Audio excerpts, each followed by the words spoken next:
옆 사람하고 인사 이렇게 나누도록 하겠습니다. 하나님께서 당신을 향한 계획을 갖고 계십니다. 시작. 아멘, 아멘. 앞뒤로 한 번 더 인사 나눌까요? 동일한 인사입니다. 하나님께서 당신을 향한 계획을 갖고 계십니다. 시작. 네, 감사합니다. 이 시간 인사는 되게 아름답게 했는데 멸망할 자들이라는 무서운 제목으로 말씀 나누도록 하겠습니다. 먼저 여러분들 주보 종이 다 받으셨죠? 거기에 빈칸이 있을 거예요. 그리고 펜이 있다면 펜을 꺼내 보시기 바랍니다. 우리 반주자 한 분 앞으로 나와 주실 수 있을까요? 그래서 오늘 이따가 결단 찬양할 거 잠깐만 반주해 주시면 좋을 것 같아요. 제가 한 약간의 시간을 드리겠습니다. 제가 질문을 드리면은 여러분들이 솔직하게 그냥 기록하시면 됩니다. 옆 사람 못 보게 여러분들만 알 수 있는 그런 단어나 글자로 적으시면 되겠습니다. 몇 가지 질문 드릴게요. 우선 첫 번째 질문입니다. 여러분들의 고민이 무엇입니까? 반주 시작. 자, 여러분들의 고민이 무엇입니까? 음량은 조금 줄여주세요. 여러분들이 갖고 있는 고민이 있다면 그 고민을 한번 적어보세요. 3가지 정도. 무슨 고민 갖고 계십니까? 솔직하게 적으시고 종이가 없어요? 펜이 없어요? 핸드폰에 메모장에 적으셔도 돼요. 적으시면 됩니다. 자, 한번 적어보세요. 솔직하게. 중요한 건 솔직. 자, 딴 사람 안 보여줄 거예요. 제가 일어나서 읽으세요 안 하니까 솔직하게 적어보시기 바랍니다. 여러분들의 고민 무엇입니까? 3가지 한번 적어보십시오. 문장으로 다 쓰지 않으셔도 돼요. 중요한 키워드, 단어 그것만 적으셔도 됩니다. 여러분들만 아시는 걸로 적으시면 돼요. 자, 2번째 질문 드리겠습니다. 여러분의 간절한 소망이 있다면 그것은 무엇입니까? 그것도 한번 3가지 정도 한번 적어보십시오. 간절한 소망. 여러분들의 간절한 소망이 무엇입니까? 한번 3가지 한번 적어보십시오. 중요한 건 솔직하게. 네, 솔직하게. 제가 부르라고 하지 않겠습니다. 일어나서 읽어보라고 안 합니다. 다음입니다. 올해에 여러분들이 세운 목표, 계획 무엇이었습니까? 연초에 보통 많이들 계획하시잖아요. 여러분들의 올해 목표, 계획 다시 한번 생각하시면서 그거 한번 적어보십시오. 올해의 목표와 계획. 자, 적어보십시오.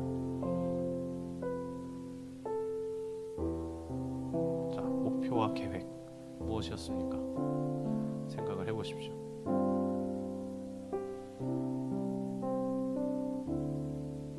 자, 이제 마지막입니다. 여러분들이 날마다 혹은 매주마다 기도하는 그 기도의 제목 3가지를 적어보십시오. 기도 제목 3가지. 여러분들의 기도 제목, 항상 기도하고 있는, 아니면 매주마다 기도하고 있는 기도의 제목 3가지를 적어보십시오.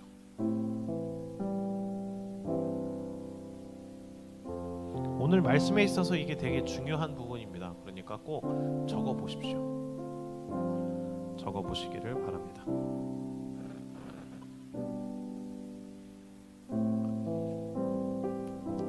자, 다 적으셨나요? 자, 다 적었다 손. 1등. 축하합니다. 잘하셨습니다. 그냥 칭찬해 드릴게요. 뭐 선물은 없습니다. 자, 아직 다 못 적으셨으면은 설교 들으시면서도 그냥 조금씩 적으셔도 상관은 없습니다. 예, 반주 감사합니다. 우리 수고한 우리 반주자에게 박수. 자, 이제 대충 다 적으셨을 거라고 생각돼요. 그 적으신 것을 이제 점검해 보겠습니다. 여러분들이 적은 그 목록들 가운데에서 그 내용이 하나님의 영광이나 하나님의 나라와 관련된 것은 몇 개입니까? 나의 기도 제목, 올해 목표와 계획, 간절한 소망, 그 모든 것들이, 고민, 그 모든 것들이 다 무엇에 관한 것들입니까? 그것을 한번 체크를 해보세요. 그리고 나서 오늘 말씀을 나누었으면 좋겠습니다.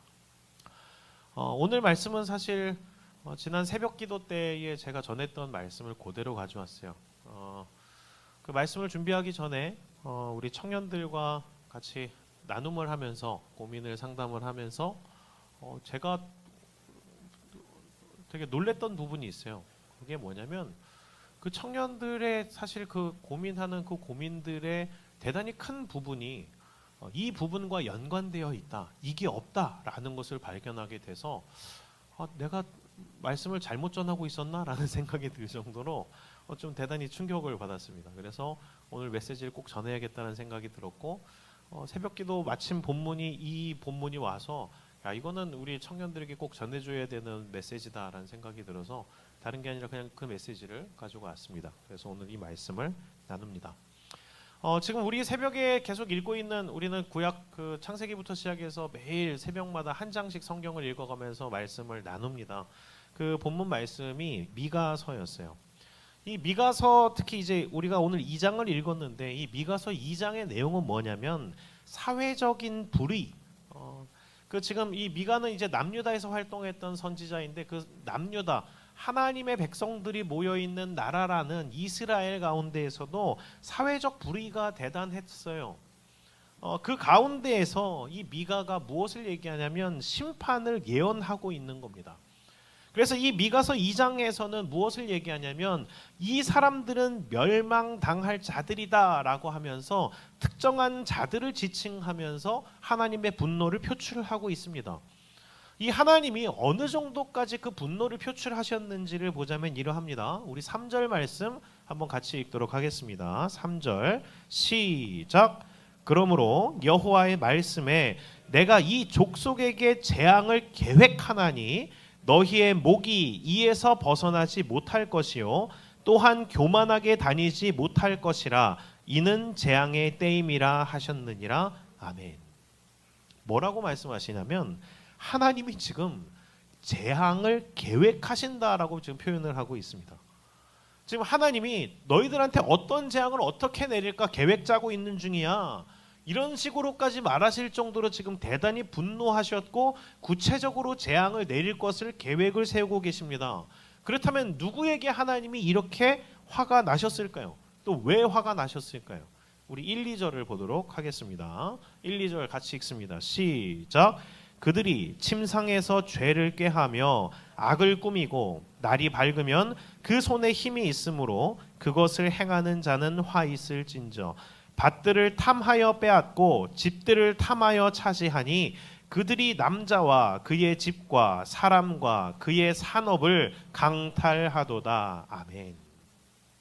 하나님께서 지금 멸망을 선언한 자들은 하나님께서 지금 재앙을 내리시려고 계획하고 있는 자들은 특징이 있었습니다. 그 특징이 뭐냐면 그들은 침상에서 죄를 꾀하고 날이 밝으면 그것을 행하는 자들입니다. 무슨 말씀일까요? 그냥 악당을 말하는 겁니까? 우리 조금 더 고민을 해봤으면 좋겠습니다. 하나님께서 지금 1, 2절의 자들에 의해서 또 심판을 예언하시고 그들에게 재앙을 내릴 거다라고 계획을 하고 있는 집단이 또 나옵니다. 그 언급된 집단은 이제 6절에서 11절까지인데 먼저 6, 7절을 한번 읽어보겠습니다. 누군지 6, 7절 같이 읽습니다. 시작. 그들이 말하기를 너희는 예언하지 말라. 이것은 예언할 것이 아니거늘 욕하는 말을 그치지 아니한다 하는도다. 너희 야곱의 족속아 어찌 이르기를 여호와의 영이 성급하시다 하겠느냐 그의 행위가 이러하시다 하겠느냐 나의 말이 정직하게 행하는 자에게 유익하지 아니하냐. 이 말씀만 읽으면 도대체 이게 무슨 말인가 좀 모를 수 있어요. 왜냐하면 이게 또 남의 말을 옮긴 부분들이 있기 때문입니다. 그래서 쉬운 성경으로 번역된 성경을 제가 그냥 대신 읽어드릴 테니까 한번 잘 들어보십시오. 6, 7절입니다. 그들의 예언자들이 말한다. 너희는 우리에게 예언하지 말아라. 이 모든 재앙을 두고 예언하지 말아라. 하나님이 우리를 망신시키실 리가 없다. 그러니까 이제 미가가 또 예언하는 거죠. 야곱 족속아 너희가 어찌하여 주님의 영이 분노하시느냐 주님께서 정말 그런 일을 하시느냐 하고 말하느냐 나의 말이 행위가 정직한 사람에게 유익하지 않으냐. 이렇게 된 내용입니다. 자, 이것을 정리해 드릴게요. 정리하자면 이겁니다. 미가가 활동할 때 거짓 예언자들이 활동을 하고 있었습니다. 그 거짓 예언자들이 이렇게 얘기하는 겁니다. 미가 너 조용히 좀 해라. 너 예언을 하지 말아라. 하나님이 우리를 망하게 하실 리 없다. 하나님은 사랑과 용서의 하나님이다. 그러니 백성들아 걱정하지 말아라. 그냥 살던 대로 살아라. 괜찮다. 심판 안 당한다. 이 얘기를 하는 겁니다. 거짓 예언자들이. 미가가 활동할 당시에 하나님께서 그렇게 부르신 미가와 같은 하나님의 부르심 받은 선지자들도 활동을 하고 있었고, 하나님이 부르지 않은 자기 스스로 말을 지어내서 활동을 하는 거짓 선지자들도 활동을 하고 있었습니다. 그렇다면 그 두 선지자 집단 중에서 어느 쪽이 더 많았을까요? 어느 쪽이 더 많았을까요? 거짓 선지자 쪽이 더 많았습니다. 그렇다면 또 백성들은 어땠을까요? 거짓 선지자를 따르는 사람들이 많았을까요? 아니면 미가와 같은 참 선지자를 따르는 사람들이 많았을까요? 이것도 심지어 거짓 선지자를 따르는 사람들이 더 많았습니다. 우선은 중요한 게 있는데, 그게 뭐냐면 하나님의 백성들은 무엇이 하나님의 온전한 뜻이고 말씀인지를 분별할 줄 알아야 합니다. 왜냐하면 하나님께서 주시는 그 메시지를 온전히 알아야 하나님 말씀 앞에 엎드려 회개할 수 있고, 나의 방향이 옳은지 틀린지를 점검할 수 있어야 하나님이 기뻐하시는 온전한 방향으로 갈 수 있는 겁니다. 그런데 당대 이스라엘 백성들은 어떻게 했냐면 회개하라는 잔소리가 싫은 거예요. 좋은 게 좋은 거다라면서 괜찮아 하는 그 말만 듣고 싶은 거예요. 옳은 말을 들으려고 하는 게 아니라 자기가 듣기 좋은 말만 들으려고 했던 거예요. 기도하면 축복받는다, 장사 잘 된다, 건강해진다, 자식 잘 된다, 성공한다, 이런 말만 듣고 싶은 거예요. 그래서 백성들은 어떻게 했냐면 미가가 전하는 하나님의 말씀을 듣는 게 아니라 거짓 선지자들의 말을 듣고 따라갑니다.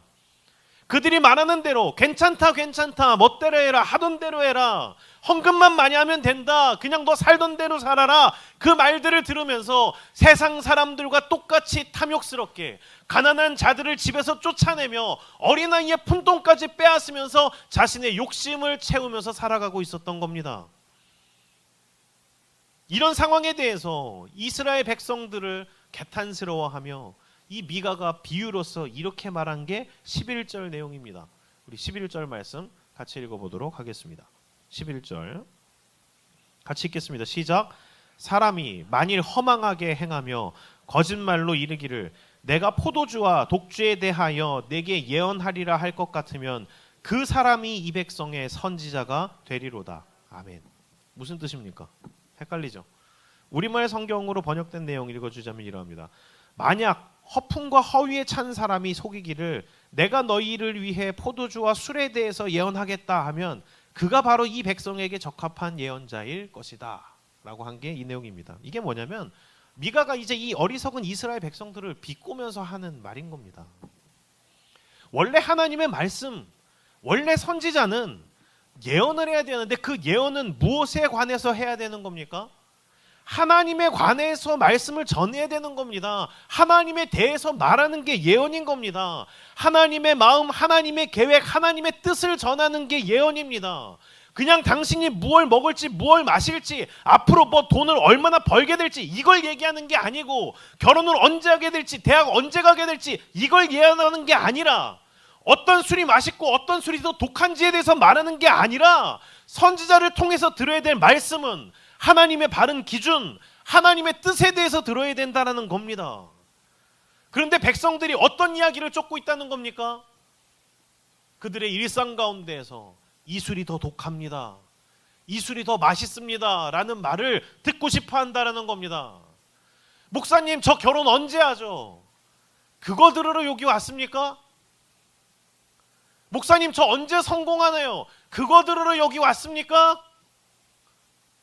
여러분들이 쫓는 그 선지, 여러분들이 쫓는 그 말씀은 누굴 위한 것이며 무엇을 말해주는 겁니까?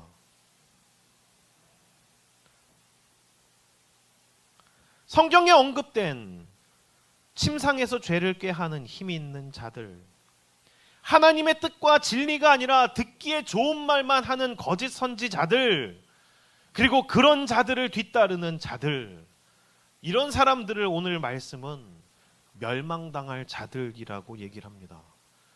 그리고 그들을 위해서 하나님은 재앙을 계획하고 계시다라고 선언합니다. 이제 우리가 고민해야 될 것은 그겁니다. 도대체 왜 이러는 걸까요? 우린 질문을 해봐야 되죠. 침상에서 죄를 꾀하는 힘 있는 자들, 하나님의 뜻과 진리가 아니라 그들은 하나님의 뜻과 진리를 전해야 됨에도 사람들이 듣기 좋아하는 말만 합니다. 그런 거짓 선지자들. 그리고 그들이 거짓 선지자인 것을 알면서도 그런 자들의 말을 일부러 좋다며 믿고 뒤따르는 자들. 이 사람들은 사실 하나님을 전혀 모르는 자들이 아닙니다. 모두가 이스라엘 백성들이고 말씀을 듣고 안식일을 지키는 자들입니다. 그런데 이들이 어쩌다가 이렇게 변질되었고 복받을 자들이 아니라 멸망당할 자들이라는 하나님으로부터 이런 선언을 들어야 됩니까? 그들이 어쩌다가 이렇게 됐냐면 간단합니다. 그들이 눈이 멀었습니다.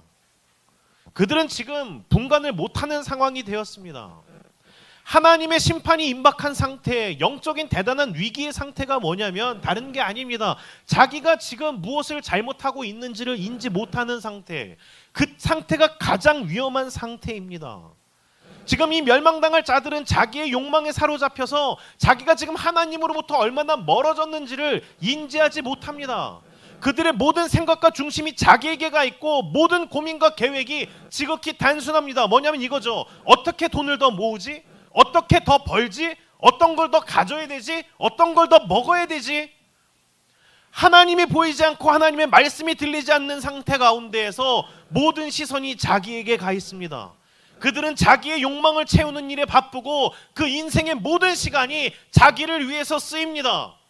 그 욕망을 채우는 그 와중에 다른 사람과 부딪히게 되면 어떻게 하죠? 양심에 거리낌 없이 싸우고 빼앗고 쟁취합니다. 무조건 앞으로 전진할 뿐입니다. 그러다 보니 어느새 악인의 길에 서 있는 겁니다. 이제 우리가 질문해야 될 건 그거죠. 그럼 그들은 어쩌다가 눈이 멀었을까? 어쩌다가 분간 못하는 상황이 되었을까? 우리 누가복음으로 가겠습니다. 누가복음 11장 23절에서 28절까지의 말씀입니다. 누가복음 11장 23절에서 28절.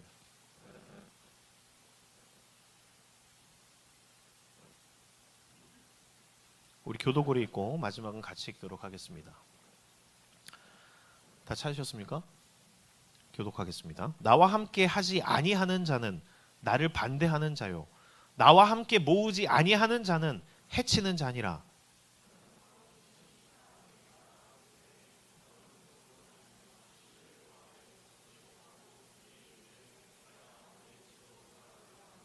가서 보니 그 집이 청소되고 수리되었거늘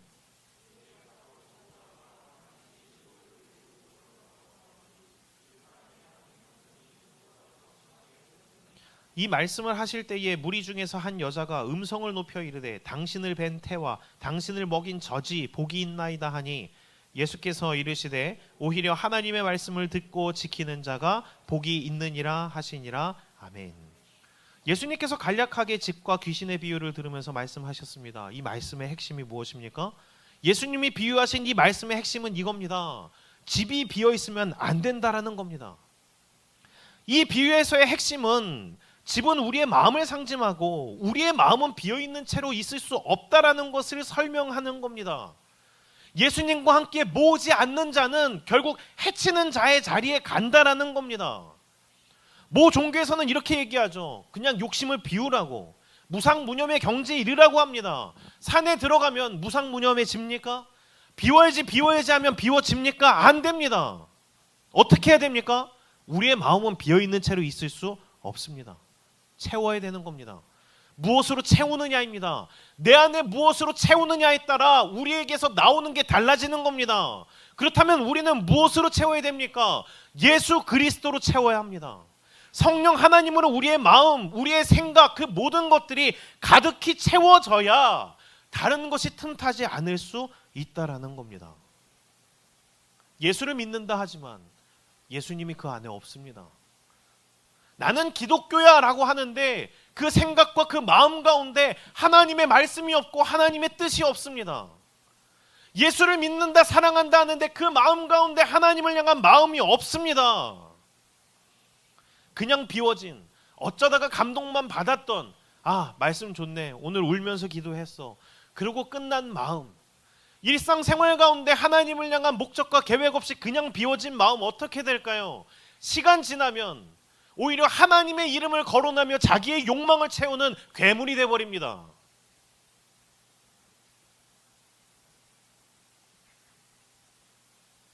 예수를 진짜로 믿느냐 안 믿느냐, 이건 사실 그냥 교회를 나오느냐 안 나오느냐로 구분이 되지가 않습니다. 예수를 안 믿어도 교회 잘 나올 수 있습니다. 예수를 안 믿어도 예배 드리는 척 할 수 있습니다. 예수를 안 믿어도 찬양 열심히 할 수 있습니다. 그런데 그 사람이 진짜 예수를 믿느냐 안 믿느냐, 이것은 중심으로서만 알게 되는데 그 인간의 중심은 뭐에서 드러날까요? 방향에서 드러납니다. 예수 그리스도로 가득 채워진 사람 고민이 다릅니다. 예수 그리스도로 가득 채워진 사람 삶의 목표가 다릅니다. 예수 그리스도로 가득 채워진 사람 계획이 다릅니다. 예수 그리스도로 가득 채워진 사람 소망이 다르고 기도의 제목이 다릅니다. 어떻게 다를까요? 물론 다른 필요를 구할 수도 있죠. 그러나 우선순위가 먼저 그 나라와 그 의를 구합니다. 예수 그리스도로 채워진 사람의 고민은 하나님 나라를 어떻게 이루어 갈까에 연관이 있습니다.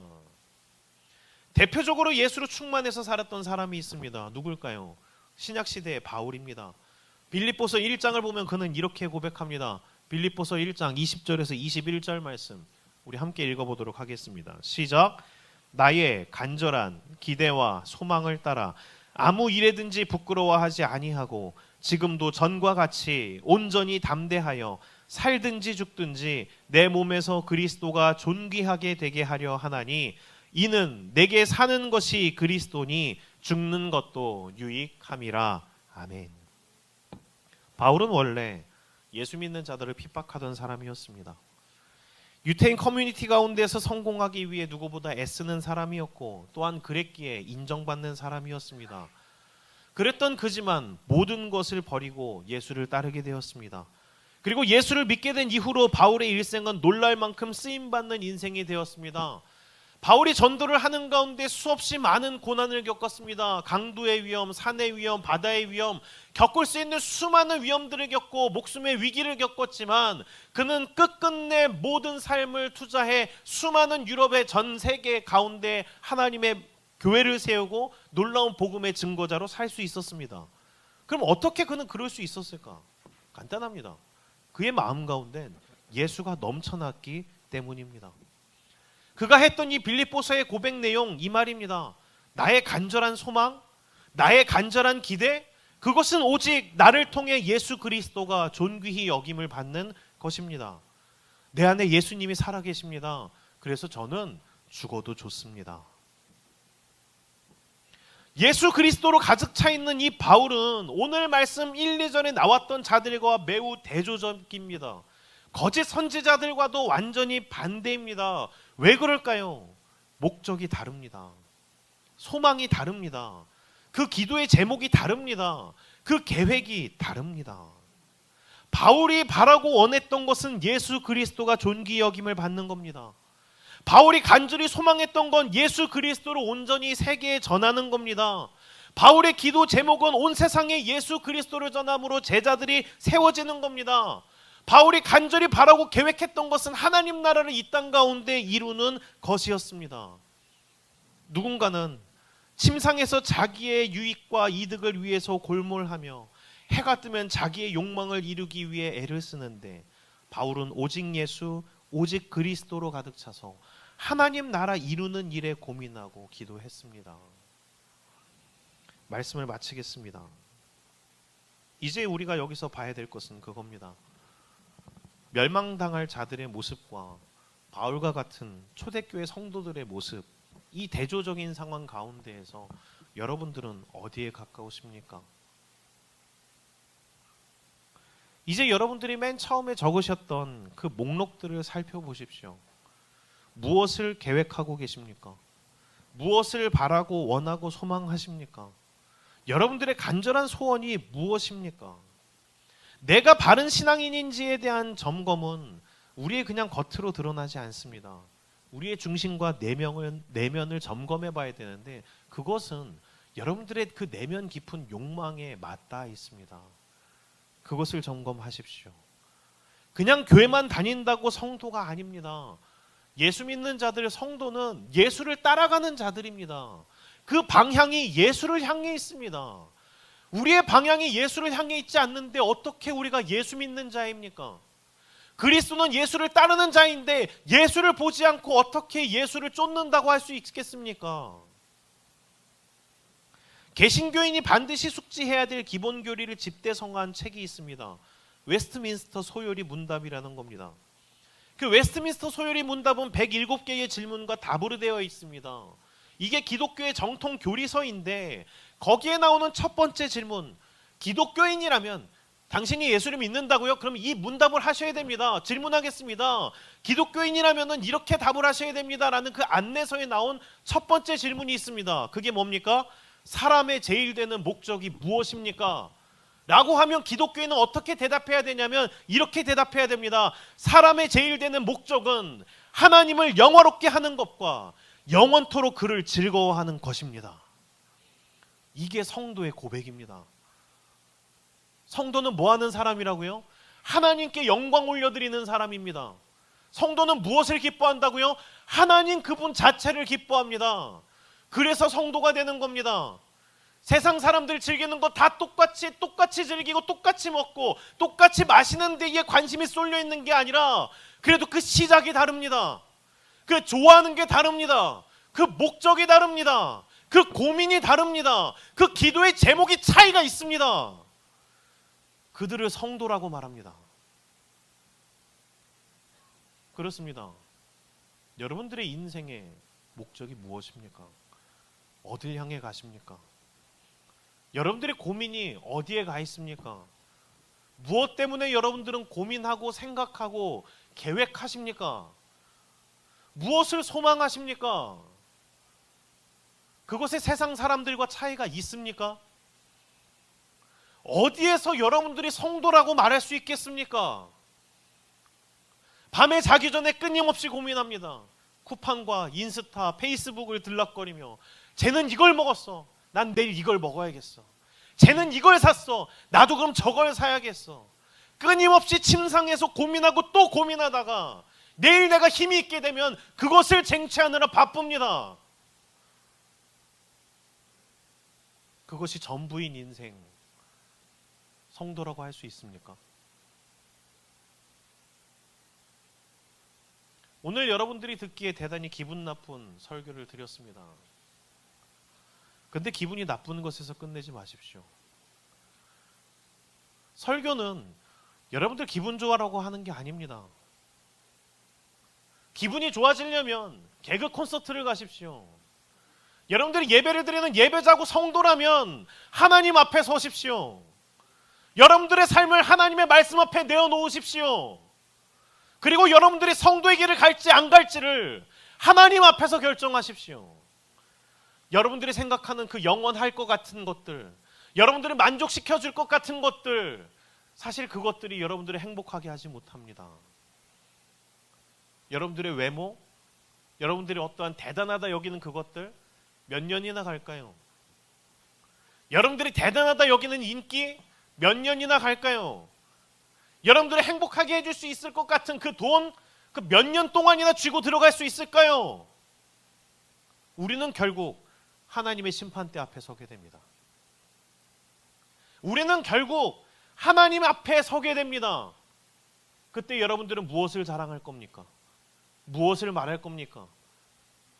주인이 그 달란트를 찾으러 왔을 때 그 주인 앞에 여러분들은 무엇을 이야기하겠습니까? 멸망당할 자들이 아니라 복 있는 자들, 하나님의 길에 서 있는 자들, 하나님을 따르는 자들 되시기를 주의 이름으로 축원합니다.